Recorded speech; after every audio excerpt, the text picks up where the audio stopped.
If you're a fix and flipper still using a back of the napkin scope of work, you're playing with fire. In this video, we're breaking down exactly how to avoid burning through your budget, delaying your loan, and getting blindsided by a buyer's inspection.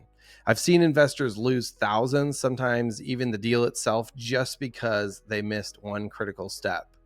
Oh man, exactly, Justin. I'm Casey. I've been fixing and flipping for, man, we first bought our first rental property 15 years ago, but we've been probably doing 50 fix and flips the last couple of years. And I'm telling you, the inspection, like I've skipped this before and didn't do the inspection, and almost every time it comes back to bite you. So it's such a cheap insurance policy. And as we're going to get into today, it's a great way to build out your scope of work and really show that you got stuff dialed in. Yeah.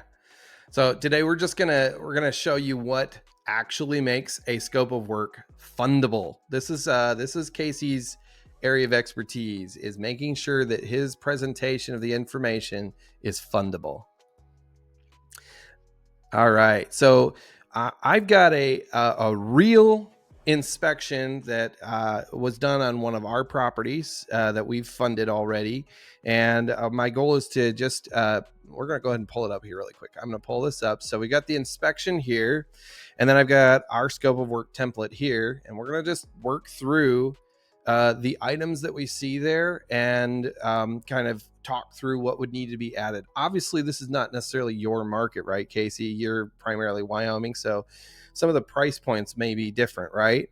For sure. And I'll look through a different lens. We use a lot of in-house guys, but also sometimes we use GCs, so we can try to blend those two different price points. Love that. Love it. Yeah. Okay, great. So kind of walking through it, when you're building your scope of work, right? Do you tend to think how a lender is going to look at it? Obviously, you've got a little bit of a different relationship with your lenders. You've got kind of an interesting situation where you raise capital from folks who may not be sophisticated lenders per se, where it's like their business. Mm-hmm. But is that something that you tend to look at when you're building your scope of work out? Yeah, I mean, I think the biggest thing is any lender, whether it's a small bank or it's a private money lender or even just a friend of yours, they all should be asking the same questions, right? They're going to want to see a detailed scope of work. And yeah, the ones who really know what they're doing, they're going to say, hey, how do you know this? Did you get an inspection? And yeah, I did. It's going to differentiate you. The fact that, hey, this isn't what my contractor went out and looked at, or this isn't what the wholesaler told me. Like, this is what a third party inspector revealed. And we're going to base my scope off of that. Exactly. Love that. Yep. Here's a question for you. Do you think most flippers understand what even makes a scope of work fundable versus just functional? Ooh, that's such a good question. Fundable versus functional. Yeah. Yeah, it's right. So I'll give it from our lens, right? So from my lens, I'm looking at this as, can I get this thing sold? Right. Mm-hmm. And then secondarily, can I get it funded? Right. Because at the end of the day, it doesn't matter. Even if I paid all my cash, I got to make sure I can make money in this. But your lender is going to really look at it through the same lens. So if you look at it through that lens, I think you'll be okay. Mm-hmm. But again, you said it earlier, there's so many times that if you don't pay attention to these things now, they're going to be an inspection on the back end, and they're going to bring all this stuff up. And if you went and already did all your paint and finishes, and now you got to go back and cut open drywall or go do other big work, like it is the worst. And especially in today's market, Justin, where it's like, it's more of a buyer's market, right? And I'm just telling you, we've been getting beat up for the last year on stuff, even though we're capturing it. So yeah, it's always worth the investment, because that's the other piece, right? Is like, it costs a little bit of money to go get this inspection report, but it will pay 10 times over. And to your point, it's going to make you fundable, because your lender is going to know that you looked at the right stuff, right? You've covered your bases. Yeah, for sure. All right, well, let's dig into this one a little bit.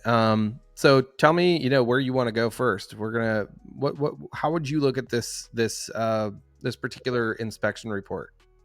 Yeah, as we kind of scroll down, I mean, I've looked at a lot of them, and it's kind of neat. A lot of them have this exact same format. Literally, I think they must just have a template. I love this guy's inspection reports, by the way. He has all these great delineations where you can know which ones are big versus maintenance versus, more of a moderate kind of repair situation. Yep. Yeah. So I think obviously the red ones we're gonna really make sure we look at, but I think we can kind of make it work top to bottom. I mean, sometimes they've got like a summary at the beginning of like the critical ones all up front. Okay. Which I'm not sure if this one has it. You don't necessarily need Yeah, I'm that. not That just seeing gives that. you Yep. But yeah, that's you're okay. That just correct. gives you a I big guess this is picture.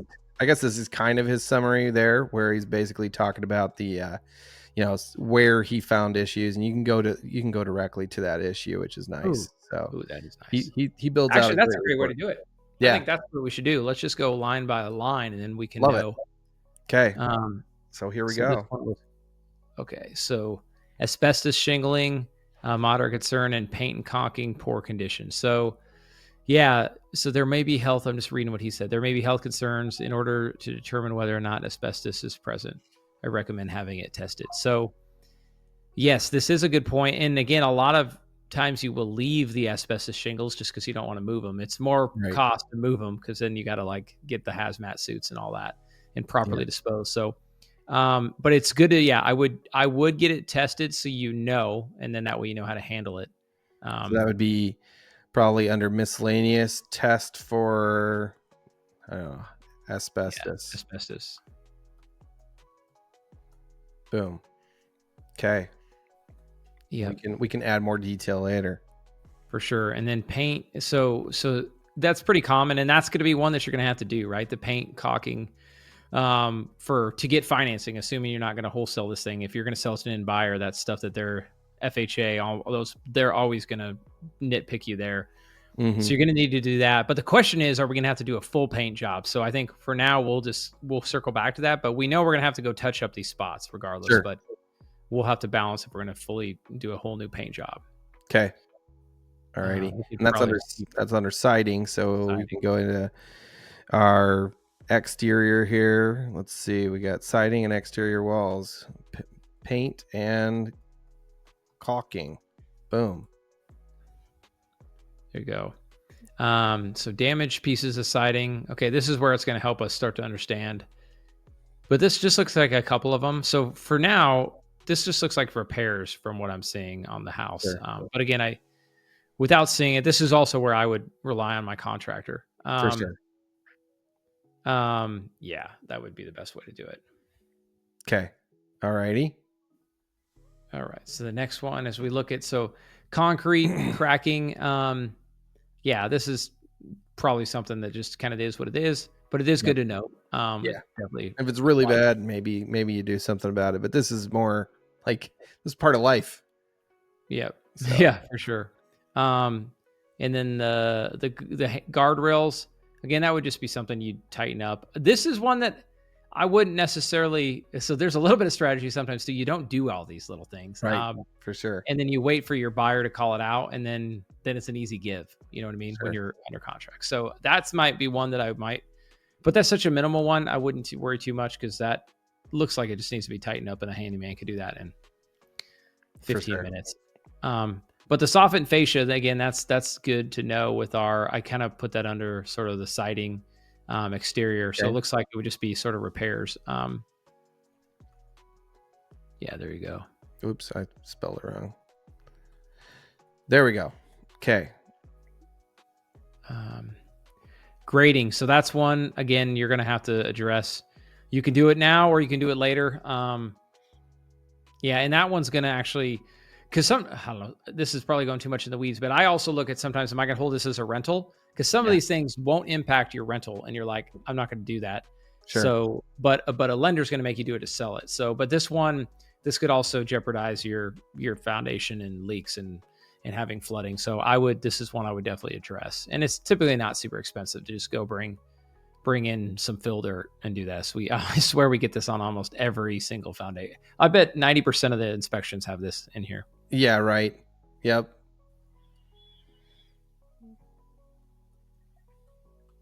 Okay.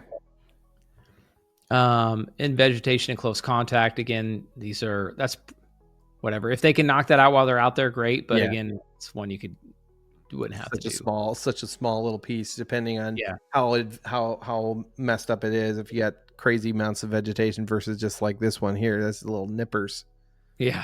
Exactly. And same thing with the next one, right? It's like if your guy can knock that out, if we're doing some, and we'll maybe circle back to this, but I would say probably just some exterior maintenance Okay. or lawn or cleanup. It just to knock these out is good. Sure. So here's a huge one, right? Roofs are Yep. always big. So flat roof crackling and alligatoring. Didn't know that was a word. Was present on areas of the roof. Oh, I see why they call it that, alligatoring. In Yeah. order to, It's like alligator skin. yep.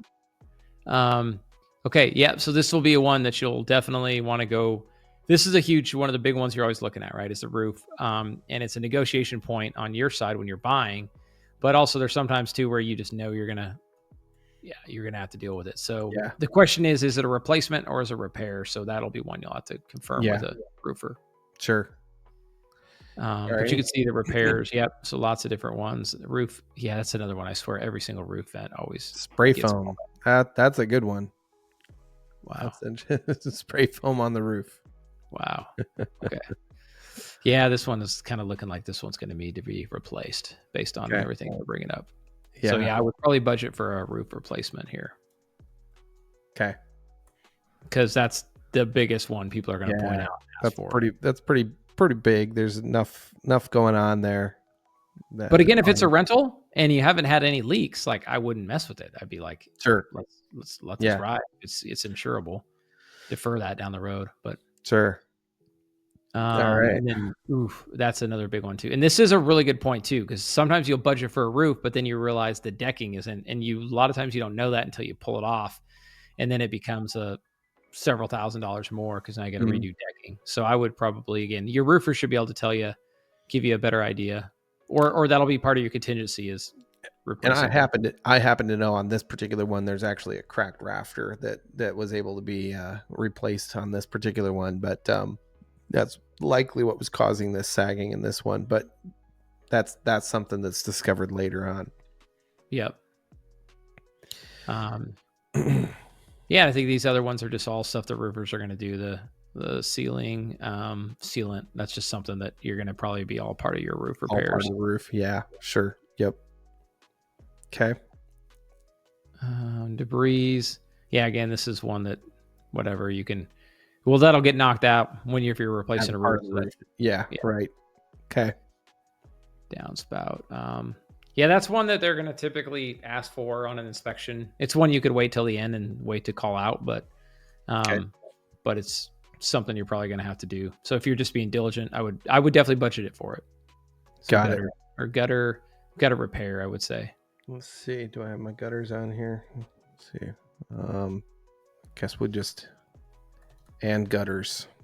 Add that into the roof there. Yeah. And I would, it got to repair. I don't think I got to replace them. Just repair it. Got it. All right. Appliances. Okay. So far, looks like all these are good. This guy does a pretty good job of flagging them. Mm-hmm. You just got to decide range each burner. Okay, so they're all working. Yeah, it's just one where you just got to know the comps. Like, do you have to get new appliances to be able to? For sure, yeah. That's a really good point you're raising there. It's really, and I drive this home in a lot of my videos, is that it really matters more what the rest of the neighborhood has. So if all the sold comps have brand new stainless steel, appliances, that matters to your decision point here. Do you need to buy new appliances or not? If every other neighborhood house is not really even that updated of a kitchen, well, then your ARV is a different standard. Yep. Yeah. Totally. I know you run into that with Wyoming because there's houses that I've seen you guys fix up where it's just like incredible. It's like all elite and beautiful, but then there's other ones, depending on the neighborhood, where it's more like it's a spruce up. Mm-hmm. Exactly. It doesn't necessarily have to be like all the nicest and the newest finishes. Mm-hmm. Yeah, super important.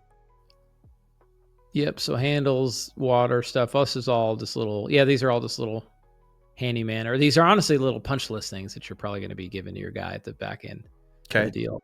Mm-hmm. Kitchen exhaust fan installation, and that's one you can typically install. But I don't know if you're redoing cabinets and doing all that, I do that. But that might be one I don't worry about, honestly, until I Mm-hmm. make a buyer point that out and Okay. ask for it. Got it. Doors and interior. Okay. So again, this is like sort of door sticking, and a lot of this will be punch list stuff that your guys should do. But you can budget a little bit of. We'll keep going, but Okay. All right. just to see if there's any door operation. Okay, windows. All right. Yeah, Windows is always a big one, and it's always a tricky one. Windows are aged, full evaluation, repairs as needed for functional. Okay. So they're older Windows. Yeah, this is just again, based on your comps, you really got to make a decision. Hey, are we going to replace these or just make sure they're all functional? And you will have to make them functional. Sure. Yeah. To pass an inspection. Yep. So I think all the comps in this particular situation, we're looking at brand new windows there, from what I recall. Mm-hmm. Floor tile, asbestos may have them. So it wouldn't be as concerned because typically you're just going to lay over your LVT on top of that stuff, and then you don't have to worry about it. But if you're trying to get down to the hardwoods, you would need to potentially budget for removing that. Yeah. Yep. Good point. So settlement crack. We'll keep note of that to see if this is just normal or if there's a common theme to where I'm assuming there'll be a foundation section. Yeah. Yep. Okay. Good to know. Movement settlement. There were indications of settlement. Oh, that's the problem. This is one of the ones where, you'll always find inspectors. They're not going to dip their toe into foundation. They're just going to, contact a qualified professional, which is frustrating. And this could be a big point of contention. So my recommendation, we've learned this many times over, is see if you can get a foundation guy over there that'll basically sign off on it if you have enough before you close, right? And then, because if not, that'll just mitigate a lot of risk, because this is one of the big ones, and all of a sudden your buyer comes and gets this and they blow it out of proportion and they're going to walk away, and then the problem is when they walk away, now your next buyer is going to be scared. So if you can mitigate this one, that's one I would probably, you might have to pay for it, or a small fee to get a foundation, sort of like blessing, or what do they call it, like a certificate that it's insurable, or each market is different. I think each city or municipality has different standards of what they could do, but some professional to sign off and say, hey, this is for sure not a major issue or concern. Yeah. Good point. All right. Well, there's our roof issues. Okay. Yep. Moisture detector. Okay. Evidence of, yep. It's got quite a few leaks. So, especially these days, people are getting hammered on mold and moisture stuff. So the question is, are you replacing roof and ceiling? So I probably would on these rooms. I think I definitely would. I would work that in the budget, that you're going to replace the roof and then you're going to put in new drywall, and then that should help mitigate a lot of and then you want to get up in that attic and make sure you've gotten rid of all the mold. Because if you can address it, I could this is a big one. If you address it now, and take care of it, you can do it at a much better price than if you go through inspections and now you're fighting with them wanting to get some mold professional that comes in and charges an astronomical amount of money to do the work. Yep. Mold is a huge one for us. This one's a really common one people leave off. I see it all the time, where they'll even have evidence of active mold growing in the house. You can see it, and they don't have any plans for it. Maybe it'll even be growing in a spot like this where it's up in the drywall there, and it might be surface mold, but at the end of the day, it could be coming from behind, and it's so bad that you could be looking at something as simple as literally a bleach wipe cleaning it off, or as expensive as $10,000, $15,000 mold remediation work. Yep. You never know. Yeah, definitely a big deal breaker, or could kill a deal. Yeah. Ceiling tiles. So again, I think this is one just to know. that you're going to have to potentially dispose of them. Okay. And that's part of our, this asbestos agreement or test that we put in there too. Yeah. Okay.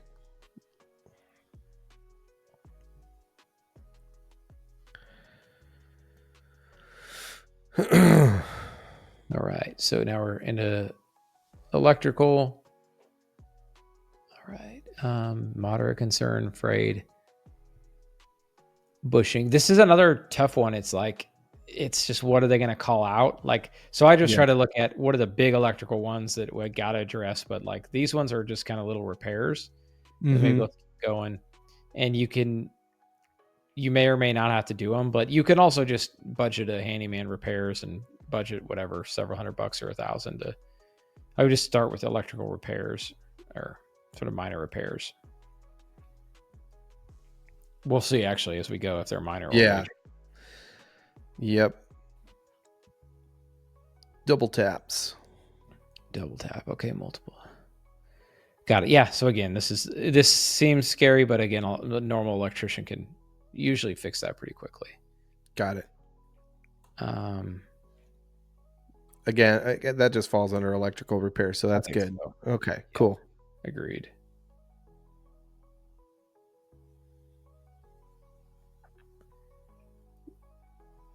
The screws. Yeah, that's easy to just fix those screws. Double tapped, neutral, same thing as before. Just got a pneumatic that was manufactured by, or Pushmatic. This is tricky, right? Because it's like, if it's working, it should be fine, but there's a lot of people, I see it all the time, they ask for a new breaker, a new service panel, and that's not cheap. That's probably $4,000 to $5,000 to replace it. So, but man, it's kind of like, well, when we get to HVAC and just some of these stuff there, everybody wants a new one. So it kind of depends on the market you're in, right? And what you're going to do. And maybe to your point, the comps, what if, has everyone else been having to replace these or not? Yeah. Yeah, that's fair. Whether you put that into your budget, but it's a big, ideally, you work it in the budget and then you've got it covered if you need it. Sure. Yep. Replace the panel. Those junction boxes would just go under the, I think the rest of these, so I think the rest of these so far are just repairs.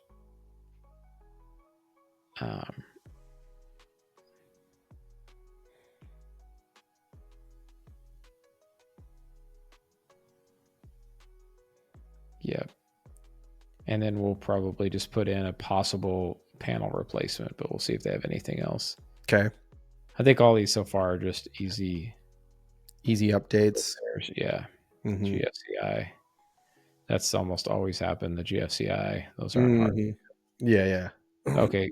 Carbon or CO alarm, smoke alarm. Yeah. So I would knock these out. You're going to have to do them. I mean, you could wait, but you're going to get asked for them. But those are. Yeah. Install. Yeah. Boom. Okay. Plumbing. Moving on. We got. So I would go back to your electrical, but I would just put a note in there. Or sorry, you go to your spreadsheet. Okay. Just put a note that we might possible panel replacement. Got it. Yep. That way you can kind of make sure that won't kill your deal if that actually happened. For sure. Yeah. So far, I'm going to guess a lot of these will be kind of similar, right? These are just plumbing repairs that you're going to have to, but let's see. B-vent needs to go up there. B-vent does not have clearance to combustibles, water pipes.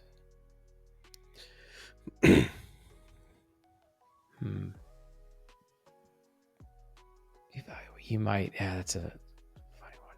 We're just going through one of these too, where it's like, it's the HVAC and they saw carbon monoxide in the house and just not properly vented. So I would talk to your plumber and say, hey, what is the best way to fix this?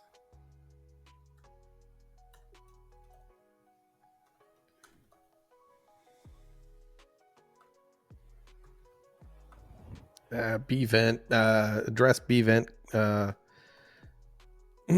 B-vent clearance. There you go. Yep. Okay. TRP valve discharge. Yep. And I think a lot of these are just the plumbing repairs. So I would definitely have a plumber over there to give you a quote on, hey, to address all these things, what's it going to cost? Yep. And Got that it. way you can work that right into your scope. For sure. Look, at least so far, there's not any real big ones. Vent connector, that's not hard. Just all repairs so far. Water heater. Depth spout. Again, that's more of an adjustment. Yeah. More of an adjustment there. Yeah.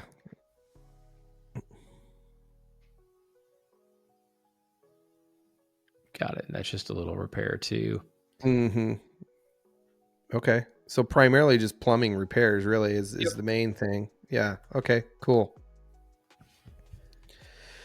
Okay, heating.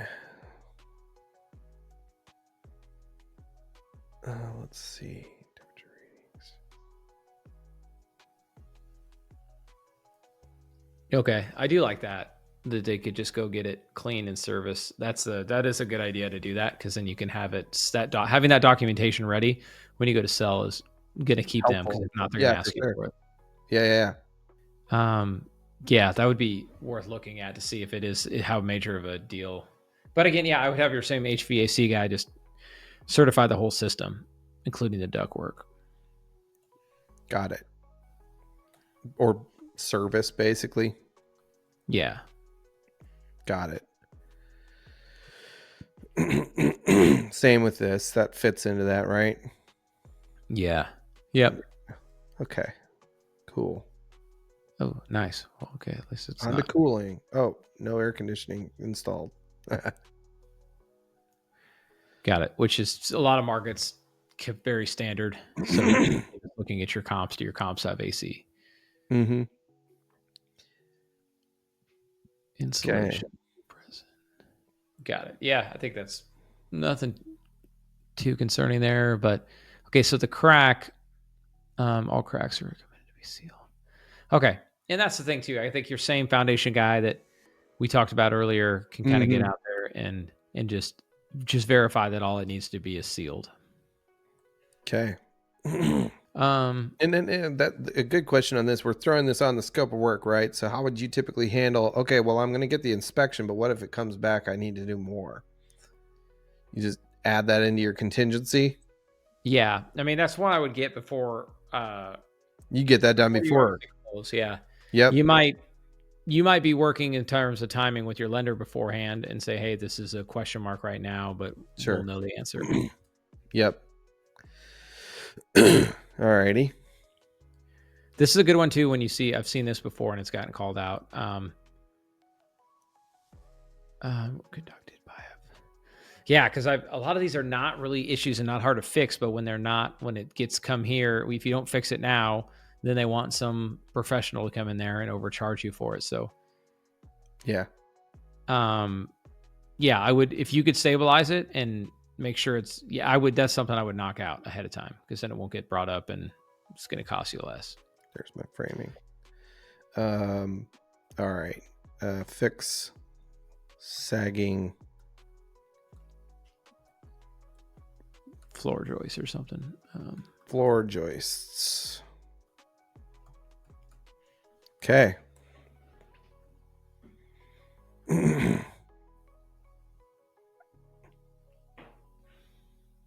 Yeah, and the mold goes kind of back to what we talked about earlier. Just I would definitely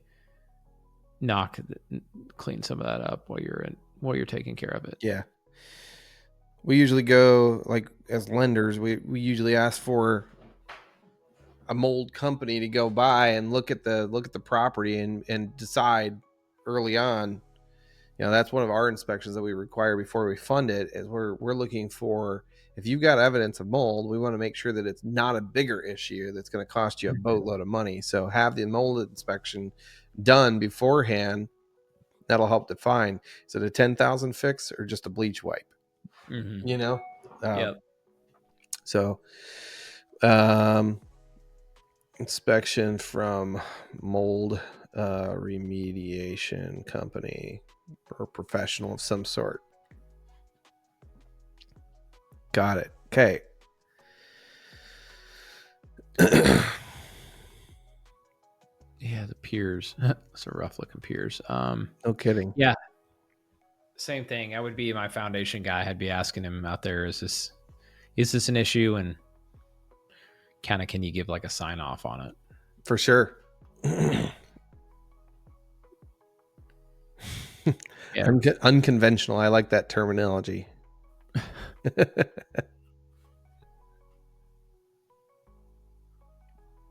Interesting. Yeah. Yeah. I think most of these sill lights and all this would just be what is the, and then that foundation guy might say, hey, you need to do this, this, and this most times. And then you just get a quote for those repairs and then knock it out. And add it then into your scope of work. bingo. And then you get that confirmation that, hey, this is what we did. We had Sure. the professional come out and look at it. He recommended this, and this is what we did. Yeah. Got it. All righty. We got another joist issue here that could fall under this sagging floor joists, sagging and cracked floor joists. Yep. All right. Roof structure. We're moving on. We got rafters, a rafter issue.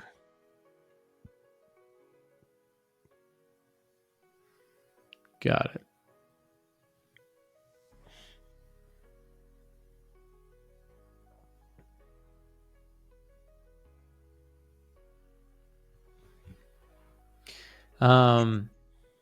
Yep, I think so. Yeah, again, this could fall under our roof contractor that he's going to give us that what we need to do, and then we can kind of get a budget for, which I think we talked to you, foreshadowed a little bit. Yeah. So, rafter repairs or something. Rafter repairs. Got it. Okay. Insulation and ventilation. Improper installation of the vapor retarder. Yeah, it's like probably not one I'd worry about too much. I would see if this gets called out, and you could still put a little bit of insulation work, if you will, in there. Yeah, honestly, I would probably just see. I would be talking to my contractor, be like, hey, see if can you address this while you're working up there? Sure. Working at the scope. So maybe for insulation, attic concerns or something. Got it. All righty. Okay, that one will probably potentially get called out, and it's one you could just knock out as part of your scope to just vent the bathroom out of the attic and outside. Pretty common though that happens. Yeah. Termites. Oh.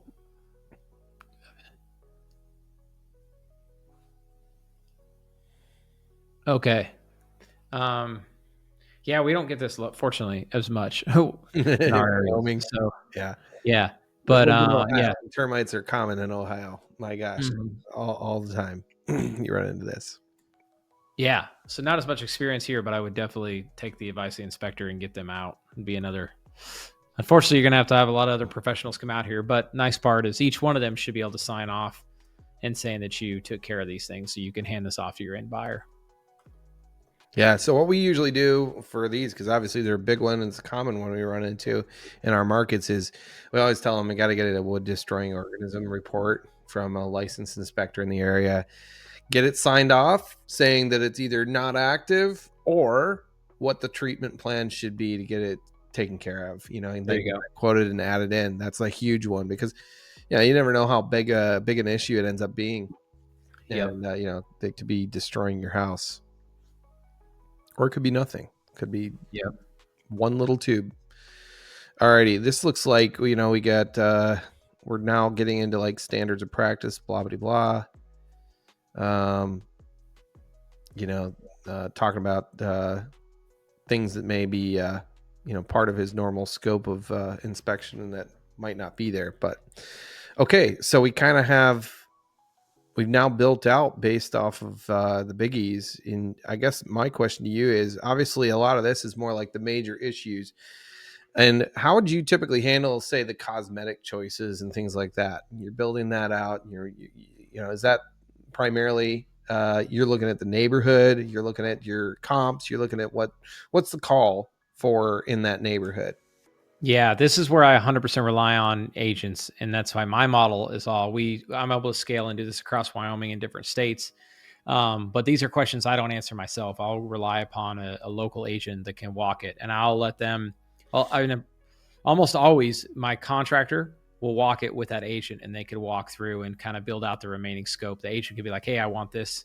And really, there's two iterations, right? There's an iteration where they write everything down that the agent could possibly want, and then I, my contractor will go and put a price with all that, and then we'll go review that together and be like, "Okay, do we really need?" Because the agents, you won't always be fully aligned with the agent, right? They want the top dollar, right? They don't Yeah. necessarily care about your budget. I mean, they do. They care about you, but they're not financially invested for what you put into it. So kind of that's your first iteration. Second iteration is what can we remove out of this? And then you do that.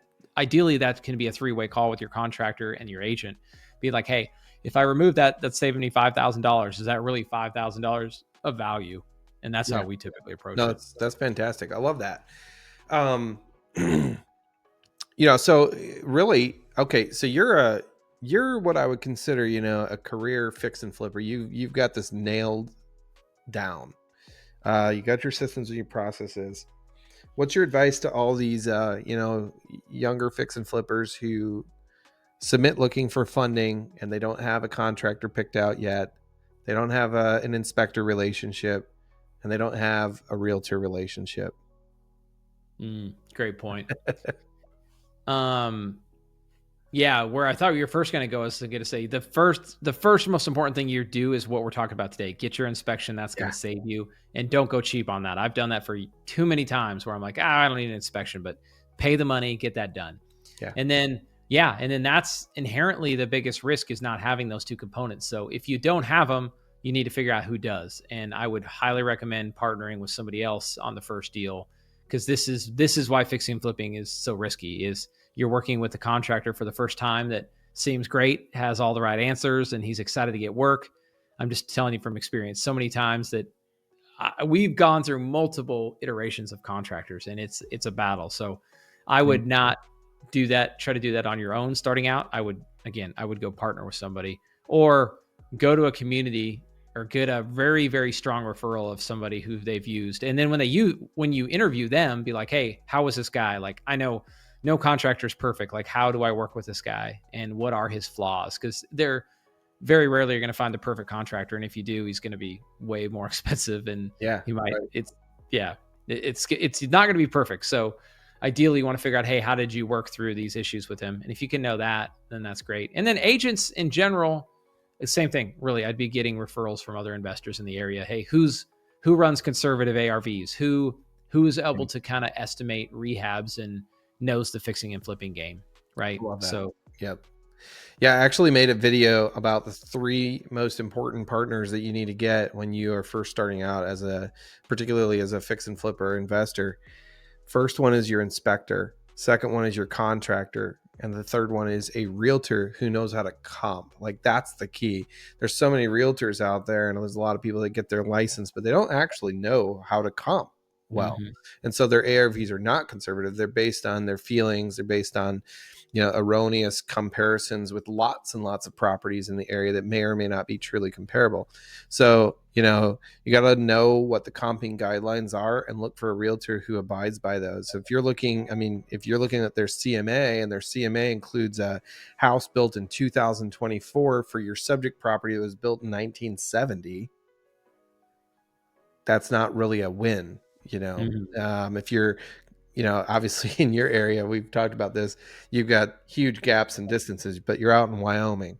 If you're in a city in these, the Midwest, most of the cities are going to be, you need to be looking within a mile radius.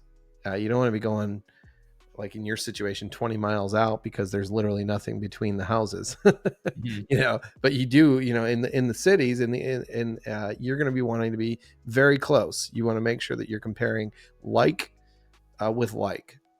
You don't want to compare an orange with an apple.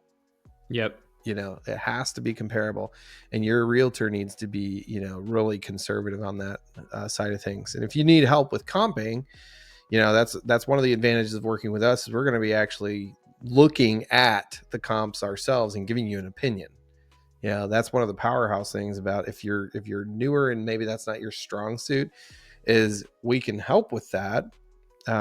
We could even be hired out to do that comp analysis for you if you needed to just run the comps, and before you even apply for funding, if you just need help with running the comps, that's something we could do. But a good realtor is going to be really key. So I love what you pointed out there, Casey. And this is a fantastic object lesson. Basically, we got you who do this on a scaled, operationalized level, and you're depending on those three partners that we pointed out. Are critical for every fix and flipper investor. Even on this, we built out the scope of work. We didn't put out the prices on each one of them. Obviously, you're going to get faster and faster at identifying what that ballpark might be the more you know your market. But we didn't fill out the pricing here. We're going to go take this and say, this is the scope. Now I'm going to get my contractor to go and look at each one of these items and build out my pricing. What is this going to cost me? And I'm sure in Wyoming, you could probably look at this and get an idea just from what we built here, what you think this might end up being, right? Absolutely. Yeah. Oh, yeah. But that's based on the reps. Mm-hmm. You've done the reps in that region, but you don't know what the cost is here in Ohio. Correct. Yeah. If I had to go quote it there, I mean, yeah, I could get, I would know my numbers, and then, but I would want a contractor to go do it. Maybe 2 independent cost evaluations or cost estimates. Yeah. And they differ. Yeah, for sure. Yeah. That's fantastic. I love that. Great advice. This was really, really awesome. So this is building out the scope of work, and then you can present this to your contractor. You present it to the individuals who are going to be helping you build out your pricing. You shouldn't be filling out, when you're requesting funding, you don't fill out a napkin. I've seen this. It literally come into our system, Casey, where I got a picture of someone's napkin with handwritten numbers. I could do this and this, and this will cost about this much. No, you need a contractor to verify your numbers. So yeah, this is good stuff. And I love your test template. I mean, you've got a lot of times too, all people just send me it to in a text on the phone of like all these numbers. It's like, guys, I need this in a spreadsheet so I can look at it. I can total, because then I can pick and choose things, right? I can figure out, all right, do I need to do that? And how does that impact my full budget, right? But I can't, again, I want to streamline and do this efficiently. And so does my lender. I want my lender to be able to see this and break it down. And if they got to pull something out, they can. Yep, exactly. Yeah, I've even had submissions where it's just the contractor, or maybe the handyman sends over his estimate, but that may not be your full scope of work, for this project. Is the handyman going to handle your landscaping? It really should be a general contractor who's going to handle everything for you, based on what you've determined as the investor is your scope of work, which is going to be a combination of, like what Casey said. Basically, there's the mandatory things that are on the inspection report where it's like, no, we got to fix this thing. It's non-negotiable. You have to deal with it. Versus, okay, this is going to be more of a ARV analysis. What do my ARV comps have? So can I get away with the kitchen that's in here and it just needs paint? Great. All right. Or do I need to literally gut out the whole dang kitchen and put in a whole new kitchen, which is going to transform your budget? Yep. Yeah. Love it. Good stuff. Well, this was great, Casey. Thank you so much for, popping on here and helping us, see it from both your vantage point and allow us to be able to compare notes. Really, this is why we get along so well. Casey's one of my partners, business partners. We enjoy working together because we think in a very similar fashion as to the amount of analysis and data that really needs to go into making a wise choice with your investments. Yeah. Absolutely. And the cool thing is too, I'm excited to capture this, and I'm sure a lot of people learn from it, but including my own team, right? This is a Yeah, cool almost SOP I can share with my team to make sure they're following our process, right? And doing these little things. Cause if not, yeah, you got to inspect what you expect, but you also got to standardize. And this is a really cool thing I think a lot of people could use to standardize. fantastic. Yeah, awesome. If you're serious about getting funding and actually closing strong, you've got to get serious about your scope of work. Don't just throw together something, put in the time up front and you'll make it back tenfold during the project. And so if this brought you value, hit that subscribe button to see more content on things investors need to know if they want to get funded quickly without hassle. And if you've got a horror story or a win to share, drop it in the comments below and we'll read every one of them. Have a great day.